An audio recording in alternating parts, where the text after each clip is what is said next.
quinta y última parte de esta serie sobre la ley del uno en la filosofía griega, y vamos a terminar con Anaxágoras y Demócrito. Estos son los últimos dos filósofos de la antigua Grecia que quise incluir en esta serie, como ya expliqué anteriormente. No quise incluir a Platón, Sócrates y a Aristóteles porque no me parecieron que fueran muy relevantes para lo de la ley del uno, a pesar de que ellos fueron quienes empezaron a concebir una nueva dirección en la filosofía griega. Sin embargo, en lo que respecta a la ley del uno y los paralelos que yo hice, hasta aquí llegué. Sí, por supuesto, hay sus paralelos, pero para mí ya es harina de otro costal.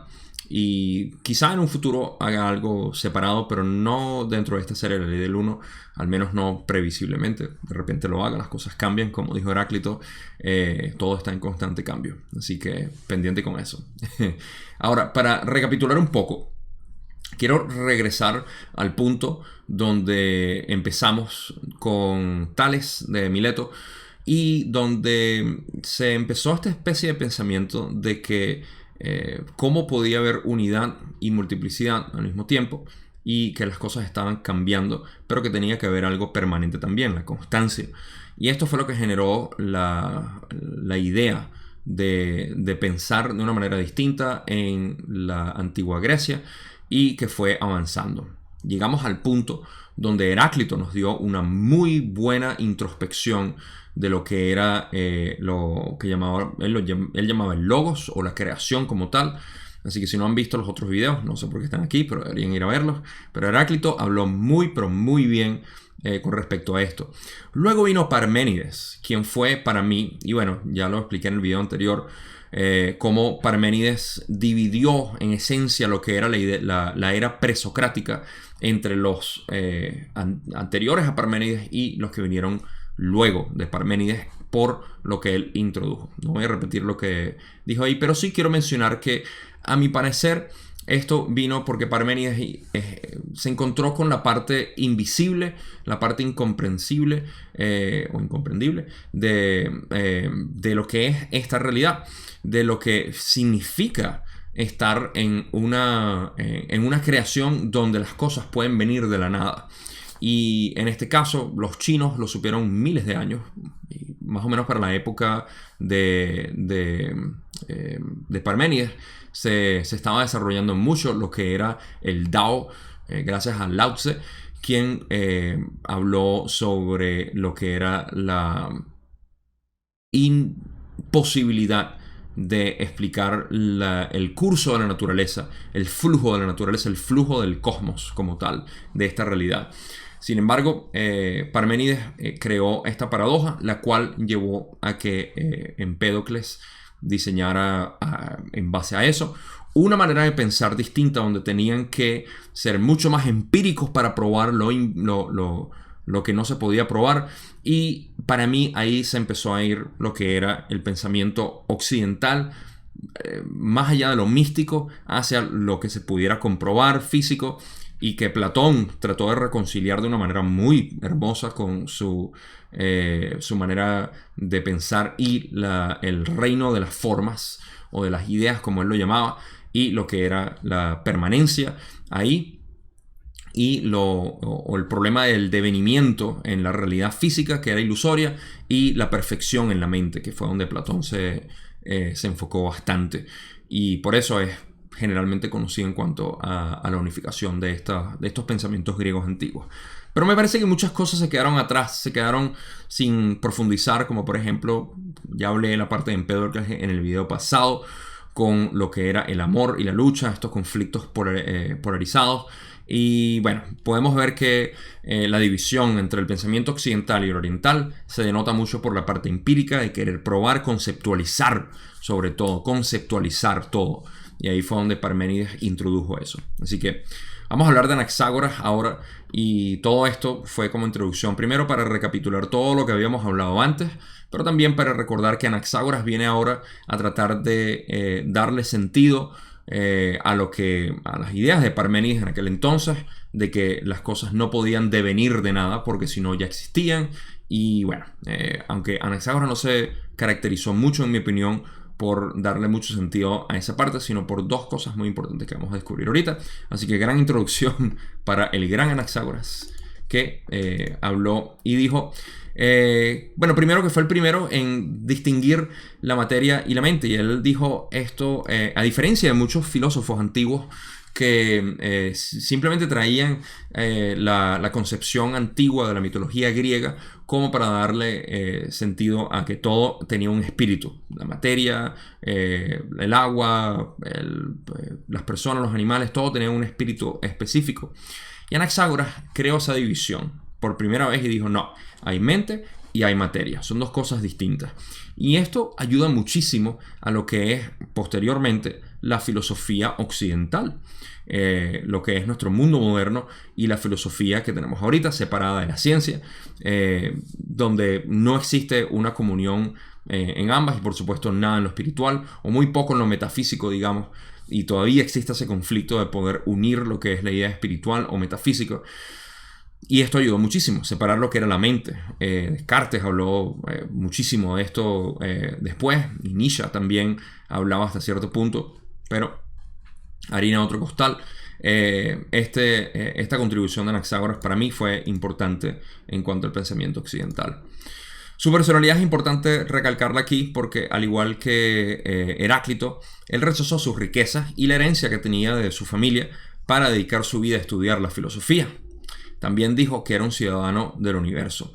Esto para mí siempre es importante mencionarlo porque una persona que tenga una mentalidad como esta generalmente está desasociada por completo de lo que es la vanidad, el ego, lo que es la apariencia, los títulos y todo esto.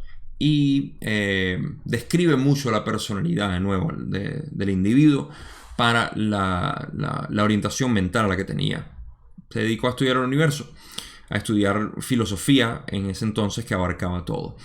Y el hecho de que él dijera que era un ciudadano del universo es importante porque en aquel entonces existía mucho, como todavía también existe, mucho orgullo por la nación o por las ciudades. Por eso que muchos de ellos eran llamados Tales de Mileto o de Efesus o de cualquier otra parte de Atenas. O sea, era un orgullo muy grande. Y él simplemente dijo, no, yo soy Anaxágoras, soy un ciudadano del universo. En algún momento se le llegó a decir, pero entonces tú no tienes un orgullo por tu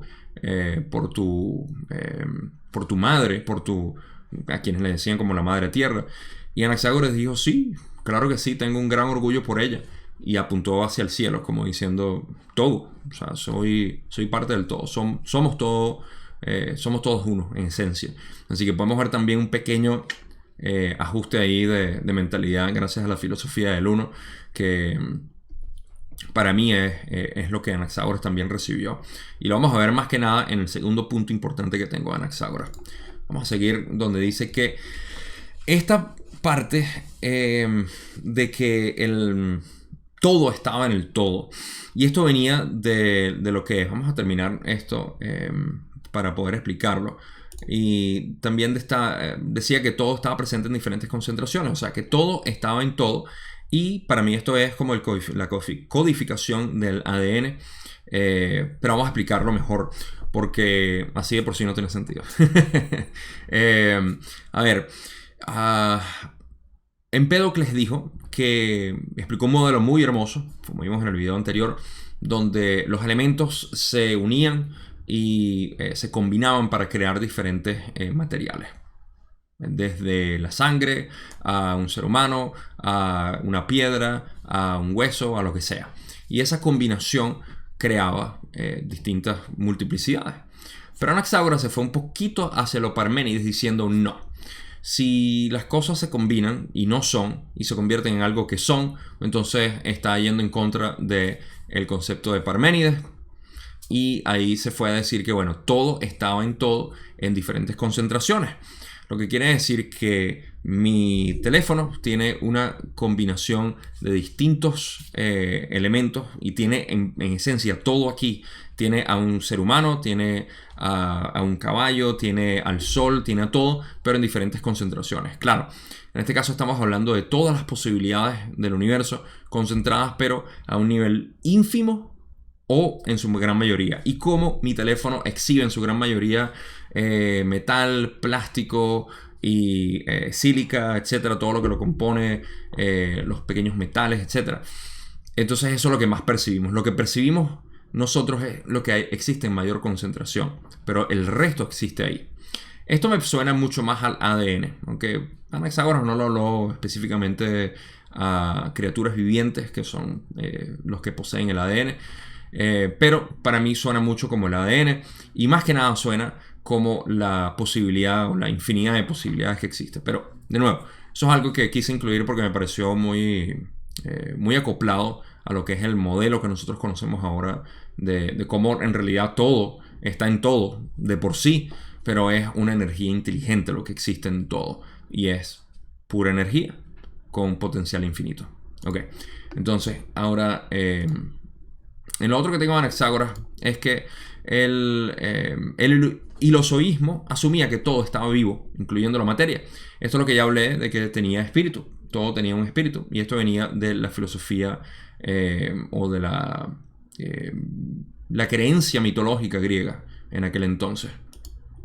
También atribuyó la vida a la mente. Y esta es la segunda parte o el segundo punto más importante para mí de Anaxágoras.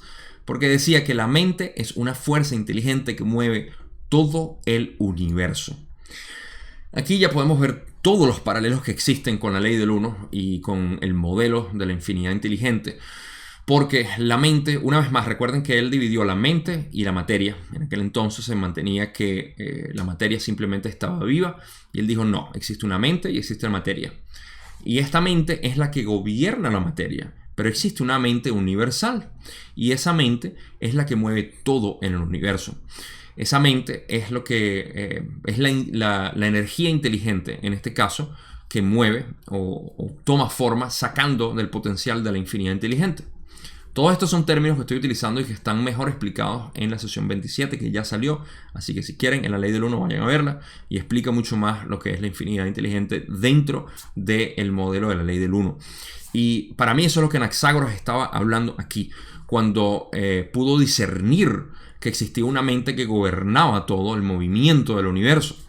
Y hizo también otra mención sobre la mente que vamos a llegar ahorita, pero primero quiero leerles algo que él dijo que describe muchísimo este tipo de idea.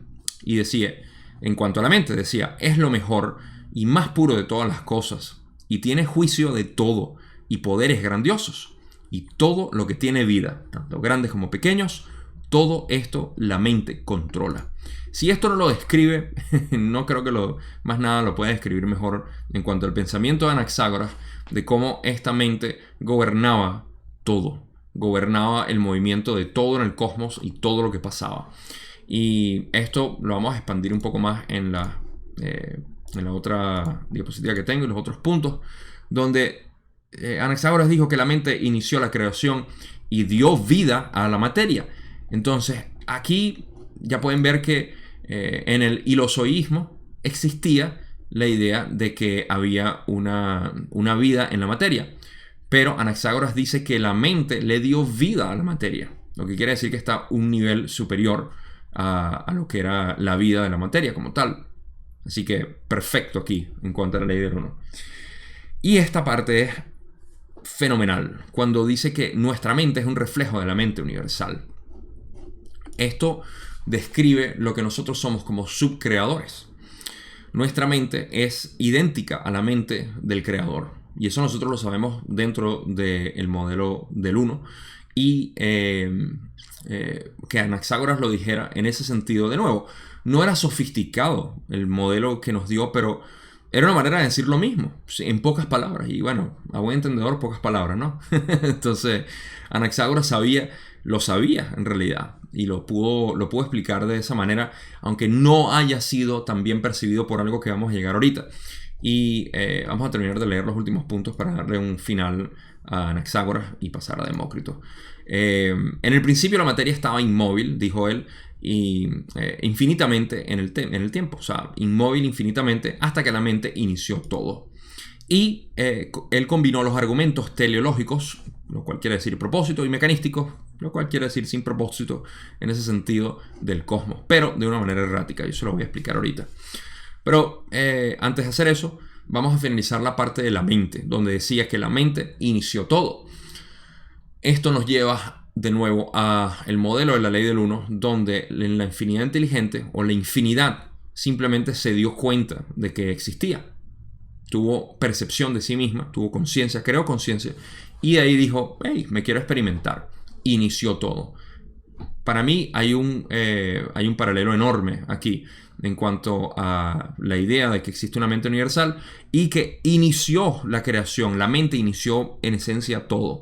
Aunque él dice que la materia existía, pero de nuevo, pensamientos no muy sofisticados en aquel entonces que tuviese esta complejidad que nosotros manejamos ahora. Y quiero poner un paréntesis aquí para decir que la complejidad de hecho es innecesaria. Con nosotros comprender como Anaxágoras lo pensaba es suficiente. No tenemos que describir todo el modelo que nos han dado. Mientras más pedimos explicación, más complicado se hace, más confundido nos ponemos. Así que más bien le estoy dando crédito al punto como Anaxágoras lo describió como tal. Y lo último que tengo de Anaxágoras es que él combinó ambos argumentos. Primero está el argumento teleológico que dice que existe un propósito en el universo. Que la creación tiene un propósito, fue iniciada con un propósito, lo cual quiere decir que tiene un lugar a donde llegar. Y el mecanístico quiere decir simplemente que no hay propósito, que es por el cual se rige esta ciencia reduccionista. Por eso es que le decimos ciencia reduccionista, porque no quiere buscar propósitos que no existen. No se quiere asociar con nada de eso, sino con lo empírico, lo que se puede medir, lo que se puede calcular, lo que se puede pesar, lo que podemos medir con nuestras manos y con nuestros ojos y percibirlo. Lo que es imperceptible, entonces no queremos saber nada de eso. Y ese es el argumento mecanístico, ¿okay? El que nos rige todavía ahorita en esta sociedad, en esta cultura, en nuestra academia o nuestros procesos académicos. Está permeando básicamente todo y ha dejado lo imperceptible fuera de lo que es este modelo científico. Entonces, él combinó ambos diciendo que sí, había un propósito porque la mente lo inició todo, pero fue a describir de manera mecanística el resto de las cosas. Y por eso que pongo ahí que fue de manera errática, porque tanto Platón, eso sonó como una ofensa a Platón. Platón y Aristóteles hicieron lo que fue una crítica a Anaxágoras a decir todo esto de que se describía de una manera muy mecanística y no traía a la mente sino cuando le convenía. Y bueno, fueron críticas que le hicieron, pero el modelo estaba ahí. O sea, en realidad este universo es mecanístico perceptualmente, pero imperceptualmente es realmente teleológico porque tiene un propósito. Al menos dentro del modelo que yo tengo, y esa es mi manera de yo darle un propósito a esta creación. No quiere decir que exista. Es posible que nuestras grandes mentes científicas ahorita tengan razón y esto sea simplemente un universo mecanístico que explotó la nada y va a morir con lo que llaman muerte de temperatura, donde simplemente todo termina de separarse y nada. Pero si queremos escuchar a Empédocles dijo que después de eso hay una inhalación de nuevo, donde se crea todo en amor, se une todo. Así que no sé a quién le quieren creer ustedes. Pero eso es todo lo que tengo en cuanto a Anaxágoras. Vamos a pasar a Demócrito para terminar este video y la serie en general. Y una vez más, la razón por la cual quise incluir a Demócrito es porque es quien dio pie en esencia a esta idea que tenemos ahora muy famosa de la teoría de los átomos, lo cual quiere decir en griego a, que significa in para nosotros, tomos, debería ser cortable, divisible, separable. Eso es lo que es átomos, y para él eso era lo que eran las partículas fundamentales que no se podían cortar ni dividir más. A pesar de que fue un modelo muy bonito, ya sabemos que se pueden dividir esos átomos y bueno, todo se puede seguir dividiendo infinitamente en realidad, pero para aquel entonces se le da mucho crédito. Ok, los átomos, él decía que no tenían qualia. Y las qualias eran unas cualidades que se hacen subjetivas a nuestra experiencia. Lo que quiere decir, vamos a explicar esa parte. Los átomos eran algo que no tenía ningún tipo de característica ni calidad específica. Y simplemente formaban la multiplicidad viniendo de la unidad, que eran los átomos como tal, inseparables de por sí mismos, no tenían ningún tipo de cualidad. Y que nosotros, aquí es donde quiero incluir la parte más importante de Demócrito, somos quienes les damos cualidad a las cosas. Aquí hay una interpretación muy grande que vamos a empezar para leerla y no tenerla ahí de adorno. Mi interpretación es que hay una gran implicación sobre la mente, o sea, cómo funciona nuestra mente, el cómo decodificamos y construimos nuestra realidad mentalmente. Esto es muy importante para mencionar que nosotros, si bien podemos decodificar esta realidad y podemos estar de acuerdo de que existen ciertos átomos, por así decirlo, porque ya sabemos que los átomos pueden seguir siendo divididos en sus partículas fundamentales, como los quarks y los demás, como los bosons, etc. Todo eso es una manera de ponerle nombres, así como decirlo pétalo a una flor o una rosa es mencionar una cualidad de lo que es el cosmos total. Pero queremos dividir el cosmos en galaxias, estrellas, planetas y todo tipo de vidas, materia, etc. Esos son los átomos, muy bien. Pero eso no es más que nuestra interpretación. Más allá de eso, lo que hay es pura energía. Y nosotros, ahí es donde yo digo que no hay qualia. Para utilizar un término que usó Demócrito, no existe una cualidad específica. Nosotros como creadores se la estamos dando a todo. ¿Okay? Demócrito decía simplemente que lo que forma algo que sea dulce, rojo, áspero o ruidoso, no es más que una interacción de estos átomos. Para nosotros es una interacción energética. Para nosotros dentro del modelo que tenemos ahorita, el más actual, que es el de la ley del 1, sabemos que todo es energía y que nosotros somos quienes percibimos y decodificamos nuestra realidad mentalmente.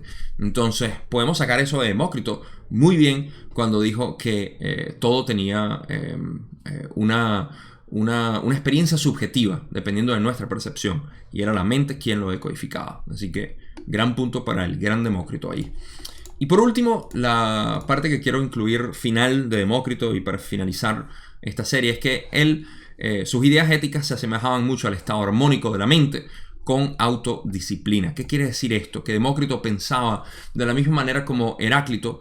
Y fíjense que traigo a Heráclito como era conocido como el llorón, el filósofo llorón, porque siempre andaba como quejándose o andaba como triste. Mientras que Demócrito era todo lo contrario, era una persona alegre que andaba disfrutando de todo y se reía, era muy risueño, vamos a ponerlo así. Y los dos de hecho son dibujados o comparados como los contrastes, ¿no? Del filósofo contento y el filósofo llorón o tristón. Pero en eso se parecían, en que había que cultivar la autodisciplina, había que cultivar la armonía interna y que no importaba lo que fuera allá afuera, simplemente era una manera de medirlo, disfrutarlo, de pensarlo, como ya dijimos. O sea, podemos disfrutarlo de esa manera, está bien, pero aquí internamente es que vamos a encontrar la realidad, la verdadera realidad. Y bueno, la parte ética me pareció importante, o sea, esta frase de por sí como la escribí me pareció muy significativo porque luego de Demócrito entramos ya a la era socrática, vamos a llamarla así, o Sócrates y más adelante Platón, no Plastón y Aristóteles, cuando empezaron a hablar ya de lo que era la ética o aplicando la filosofía, la manera de pensar. Trajeron todo lo que era el pensamiento griego hacia lo que eran las éticas, sociedad, cultura. Platón escribió lo que era la República, que es su trabajo más conocido. Y ahí es donde yo ya quise no incluir ese material aquí porque tiene que ver mucho con lo que es sociopolítico, sociocultural y más que nada con el comportamiento filosófico. Casi como Confucio en el Oriente intentó escribir muchos modelos hermosos también para poder convivir, pero que se alejaban dentro de lo que era la parte mística o la parte inseparable que Parménides no pudo concebir y que hizo todo este cambio como tal, y que Lao Tse en China, hablando del Oriente, trajo y dijo está el Dao, y el Dao no se puede describir, así que ¿Cómo van a lidiar ustedes con eso? Así que, bueno, esa parte me pareció interesante porque Demócrito, al igual que los demás, Platón y Aristóteles también hablaban de lo que era el alma, que debía cultivarse de una manera específica y que había que dedicarle con disciplina, por supuesto, a eso, y Demócrito definitivamente contribuyó con esa idea y su manera de pensar.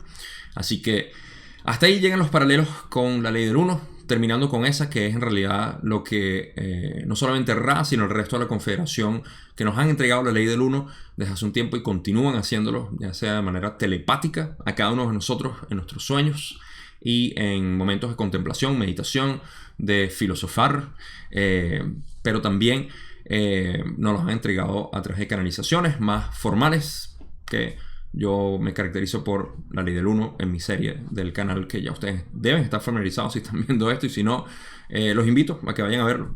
Fascinante, es lo que más me encanta a mí hacer por ahora. Así que ellos también nos exhortan a que empecemos a cultivar el alma, empecemos a cultivar eso que nosotros somos por naturaleza. Y con eso terminamos con Demócrito, terminamos esta serie de la filosofía griega y su influencia en la ley del uno.